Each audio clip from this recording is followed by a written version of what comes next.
how are you doing? Welcome back to my YouTube channel. So in this episode, I wanted to talk about how I passed my IELTS examinations. That's the International English Language Testing System.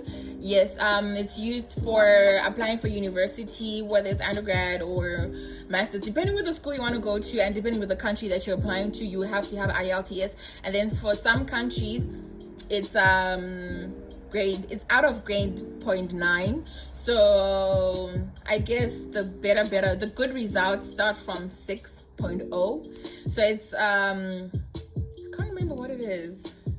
1 minute. Okay, so it's graded according to bands. They call them bands. So it's band 9.0. So here it says that it depends on how many you get correct. So correct answers depending. So it starts from band 4, 4.55, 5.5, 6, 6.57, 7.58, 8.5, and 9. 9 is the best. That's if you get 39 to 40 out of 40, depending with the paper that you're writing. So there's listening, speaking, writing, and reading. So for the listening, you for those who've done like O-level French, it's basically the same thing. You listen and then you fill in the blanks. You listen for information. You either do like a chart or a diagram, whatever you like. It depends with what the particular exam is talking about.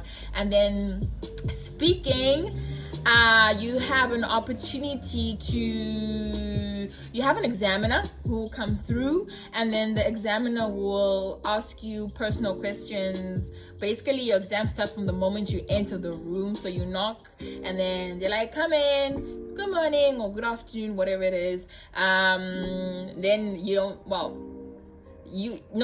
don't sit until normally, as in outside of the exam, when you get into someone's office, you don't sit until they tell you to sit down. So basically, I think these are things that they're looking for, I guess.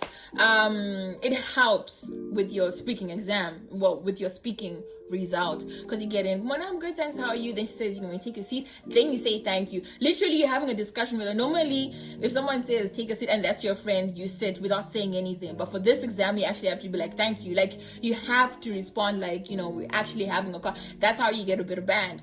And then you guys have a session. First session is like for basic questions. They ask you like, let's talk about, I don't know, a city, your city, where you're from. She asks you questions, you're supposed to answer it. It's a general topic, really general, like a house, a flat. It can be anything, but it's very, very general. And then second topic, she gives you like a minute to think. There's a topic layout about something you're supposed to talk about. So you have like, I don't know, like a minute or two to prepare what you want to talk about. And you're supposed to speak for like a minute or two without stopping and explaining why, when, how, whatever topic it is that you're talking about. You have to talk about it for like a minute or so. And then after that, the next session, she's asking you questions that are related to the topic, but not exactly that particular topic. But let's say you're talking about a city, let's say your topic was, I don't know, Harare. What do people like doing for holidays in Harare? Then you talk about that. So her questions now would be like, do you think people from Mutare would like the activities that happen in Harare? Type of thing. Like, it's not exactly like what you spoke about, but it's related to your topic. And then after that, you exchange pleasantries, and then that's it. But even if you speak for more than a minute, she'll stop you, and that doesn't mean that you have failed the speaking exam. And then writing is tricky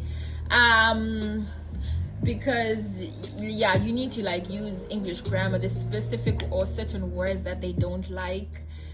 Base, like the base, and then, so that's like, there's certain things like, when writing a story, and so and then like, you can't like, you have to like expand your grammar in terms of like writing that stuff.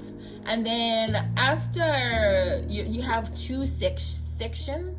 Yes, you do. First section is like a diagram or a map or a picture that you're supposed to explain in words. So maybe it's, for my past exam, they brought a diagram of canned foods. So it was like a process of the canned foods, like the cans, and then the fruits, the cheese, the farmer. So it was like just like little pictures of people, like with diagrams and arrows showing the process. So I had to write in my own words what process it was, and I had to break it down in words to get to 250 words to explain exactly what's on that picture. And then the second part, writing. Yeah, they give you a topic to write about. It can be anything. It really can be anything, but it's general. It can be anything and it's general. They just want to test, punctuation, grammar. Do you know how to put your nouns and adverbs and everything that we learned in primary school? Basically, is that's what they're checking for. Commas, apostrophes, exclamation marks, question marks, full stop, skipping, like when you're done the next paragraph. It's not long. Is you literally write like on one page. It's not long, but they look for that, and then that's done. So the timing is a bit different. I think the speaking exam is 15 minutes. Listening exam should be 45 minutes to an hour. I think the rest are an hour, like an hour or 45 minutes. I'll check and verify, but it's not that long. However, there's techniques to answering these things. And then for the reading, it's like 4 reading passages that you have, and then it's like a page or a page and a half of like font size 12 or 14, and you have to like skim through. And that's the technique that I learned from my dearest English teacher. She taught me how to do that whilst I was in uni. You skim through, because like if you spend too much time, the topics are like random, like dinosaurs and I don't know, chemicals, like they're so random. super random, you get. So you're supposed to fill in, you're supposed to skim through and look for keywords, and then once you found the keywords, you'll be able to answer the questions, because if you actually read the whole passage, you won't have enough time to finish off the exam. So yeah, and then there's textbooks that you can use. My English teacher, she gave us IELTS examination books that we could use. There's specific ones for reading, writing, listening. The listening ones have a CD, so you can actually work with that. And the thing is, once you have applied or registered to write, they give you like a link to go to the IELTS website, and there's this application, IELTS application. You can actually use. There's practice tests, there's things there's valid and good information you can actually use. I'll leave it down the description box so that maybe if you want to check it out, you can check it out. But there's an application that you can use. They have test papers, they have exercises that you can do, they have reading material that you can use in order to prepare yourself for the actual examination. So it's super helpful, because you have an idea of what they're looking for, how am I supposed to answer it, how much time do I have to look at the questions. And I think practice is the most important thing for IELTS, because it's English. I mean, English is not that difficult. However, putting everything together can leave you without enough time to finish the exam in time. So I guess that's what I would say. It's not hard. It's not hard, but you need to practice in order to get a good band, because once you have a good band, then your chances of getting to certain universities and certain places is really high, because some universities will be like, we need grade 7.5 and above, and that's really good. So to get 7.5 and above, you need to at least have a 7 for everything, or 7 and above for everything, and a 6.5 for one, or I don't know, and an 8 and a 6, or whatever the maths of it is.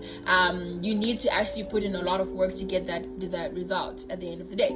So practice is very important. But I will leave the link down below, so that if there's anyone who wants to go check out the IELTS website, or anyone who wants to check out the application, you can check it out and you can get information from that, because that absolutely helped me 10 much when I needed to get through, with what I needed to get through. Okay, yeah, okay guys, so thank you so much for watching my YouTube video. I hope I helped someone who maybe wants to take the IELTS, or you know someone who wants to write IELTS. You can just like share the link with them or share this information with them. And yeah, I'll check you out in my next video. Remember to like, subscribe, and comment. I'm really blessed to have you guys watching my videos. I hope you have an amazing week, and I'll check you out in my next video. Bye.